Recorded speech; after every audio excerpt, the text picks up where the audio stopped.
शासनाच्या ज्या वस्तू आहे, शासनाची जी प्रॉपर्टी आहे ती सांभाळली पाहिजे।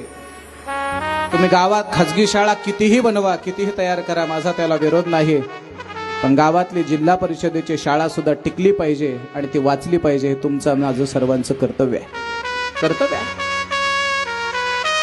कदाचित बाकीच्या शाळेपेक्षा सोयी सुविधा कमी असतील, पण ही सरकारी शाळा आणि श्रीमंताची माणसं पैसे भरून इंग्रजी शाळेमध्ये टाकतील, 50,000 1,00,000 रुपये भरतील, पण गोरगरिबाच्या लेकराला एकही रुपया न घेता उलट शाळेत आल्यानंतर त्यांना फुकट कपडे, फुकट खाऊ देऊन लेकरांना शिकवणारी आमची माय म्हणजे जिल्हा परिषदेची शाळा आहे।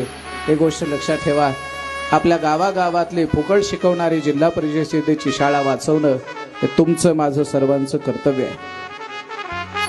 शासनाची जी काही मालमत्ता आहे ते सांभाळणं आमचं कर्तव्य आहे। मग ती बस असेल, शाळा असेल, हे सुद्धा सांभाळणं आमचं कर्तव्य आहे। माझी तरी प्रार्थना आहे, हा सप्ताह झाल्यानंतर जर कदाचित काही 10-5 हजार रुपये उरले तर त्याच्यातले काही पैसे, निदान 25% पैसे तरी जिल्हा परिषद शाळेला खर्च करा।